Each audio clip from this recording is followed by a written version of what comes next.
여러분 평안하셨습니까? 3월 4일 목요일 한절 앉기. 오늘 본문은 마태복음 20장 1절부터 16절까지입니다. 결론이 16절에 있는데요. 이와 같이 나중된 자로서 먼저 되고 먼저 된 자로서 나중되리라. 어제 19장 30절에서 이미 말씀하신 거죠. 그러니까 오늘 주님께서는 그 말씀을 확대해서 제자들에게 가르쳐 주시기 위해서 천국 비유의 말씀을 전해 주시는데요. 1절 말씀을 보겠습니다.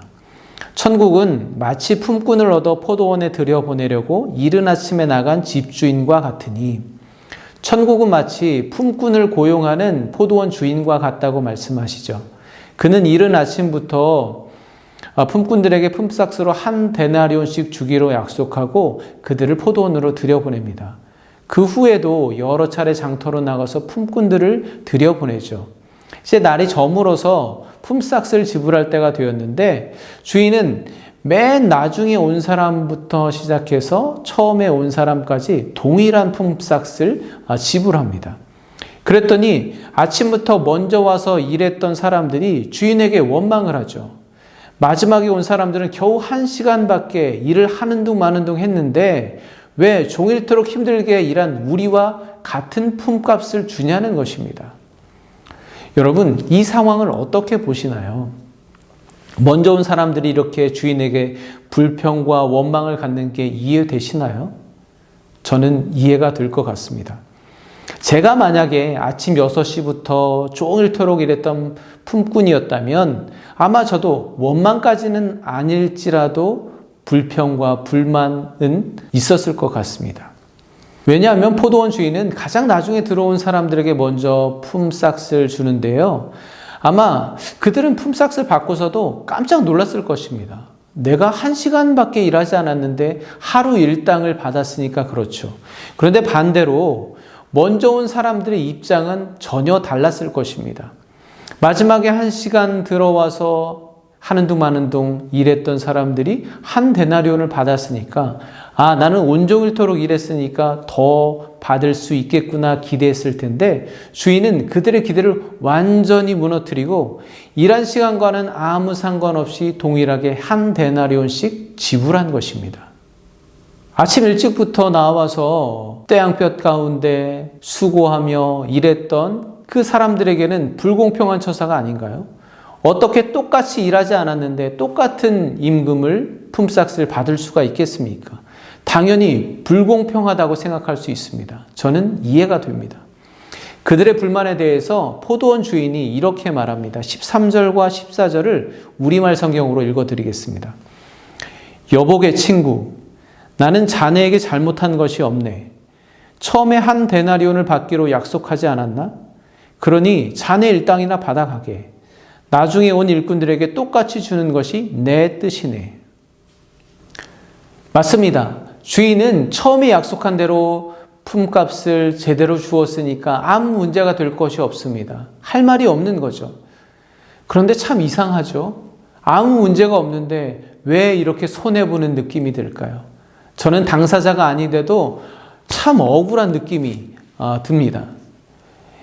이렇게 아직 불만이 사그러들지 않은 그들에게 포도원 주인은 한마디를 덧붙입니다. 15절인데요. 내 것을 가지고 내 뜻대로 할 것이 아니냐. 내가 선함으로 내가 악하게 보느냐. 좀 말이 어렵죠. 우리말 성경으로 다시 읽어드리겠습니다. 내가 내 것을 내 뜻대로 하는 것이 정당하지 않은가? 아니면 내가 선함이 자네 눈에 거슬리는가?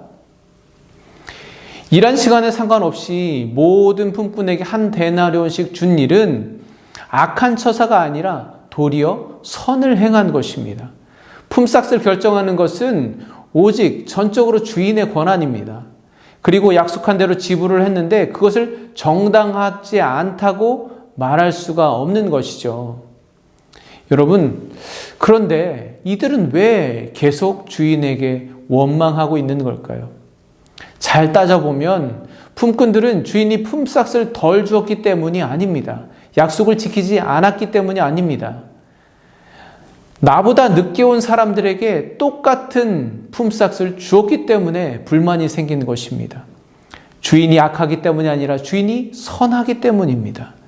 자기들의 예상보다 은혜를 더 많이 베풀었기 때문에 불만을 표했던 것이죠. 그럼 어떻게 하면 그들의 불만이 없어질까요? 그들이 원망하지 않도록 주인이 악하게 행했어야 할까요? 저는 이 말씀을 보면서 요나가 떠올랐습니다. 요나 시대의 아수르는 이스라엘의 적대국이었습니다. 그래서 이스라엘의 입장에서는 아수르가, 니느웨가 멸망당하는 것이 합당한 것입니다. 그러나 하나님은 요나에게 그곳으로 가서 회개의 복음을 전파하라고 하시고 그들을 용서하십니다. 그랬더니 요나가 단단히 화가 났습니다. 성경에는 그가 얼마나 분통이 터졌는지 매우 싫어하고 성내며 하나님께 이렇게 기도합니다. 하나님, 차라리 저를 죽여주세요. 사는 것보다 차라리 죽는 게 낫겠습니다. 요나가 화내는 이유가 무엇일까요? 단순합니다. 하나님의 은혜가 너무 크다는 거예요. 왜 그들까지 사랑하시냐는 겁니다. 여러분, 혹시 우리는 어떤가요? 하나님의 은혜가 커서 그것이 오히려 우리에게 불만이 되었던 적이 있지 않았나요? 그것 때문에 원망해 본 적이 있지 않으십니까? 우리 자신에게서 하나님이 우리를 불러주신 이유를 찾지 않고 자꾸 다른 사람들을 바라보면 감사가 사라집니다.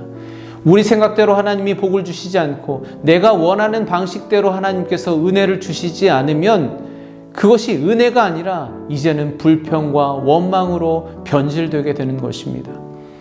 내가 아침 일찍부터 떼역볕아래서 수고하며 일했는데 나의 공로, 나의 노력, 나의 열심, 나의 의를 세우느라 하나님의 은혜를 잊어버리고 오늘 먼저 온 품꾼들처럼 하나님을 향해 불평과 원망을 품어본 적이 있지 않으십니까?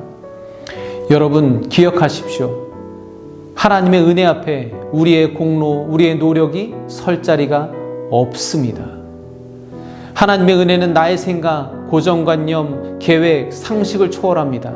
그렇게 하나님의 은혜가 너무 크다고 해서 그것이 어찌 나에게 불평과 원망이 될 수가 있겠습니까? 하나님은 그렇게 우리를 사랑하십니다. 그렇게 은혜를 베푸십니다. 그러한 하나님의 방식이 틀렸다고 말할 수 있는 사람이 누가 있겠습니까? 아무도 없습니다. 다만 우리는 그렇게 우리를 사랑하시는 하나님의 은혜에 감사해야 하고 그렇게 선하신 하나님을 선하신 주님으로 바라볼 수 있도록 날마다 기도해야 하는 것입니다. 그래서 어제 예수님은 말씀하셨죠. 사람으로서는 할 수 없으나 하나님으로서는 다 할 수 있느니라. 맞습니다. 그것이 바로 구원의 은혜입니다. 하나님은 예수 그리스도를 통해서 다 하셨습니다. 기도하겠습니다. 하나님, 날이 다 저물어 가도록 찾는 이 없던 저를 맨 끄트머리에 불러 은혜를 베푸심에 감사합니다. 하나님의 은혜가 너무 커서 다른 사람과 비교하느라 하나님을 원망했던 적이 있습니다. 용서하여 주시옵소서. 이제는 선하신 하나님을 선하게 바라볼 수 있도록 내게 베푸신 은혜에 감사할 수 있도록 그래서 오늘 천국을 온전히 누릴 수 있도록 주님 인도하여 주시옵소서. 예수 그리스도의 이름으로 기도합니다. 아멘. 평안하십시오. 내일 만나 뵙겠습니다.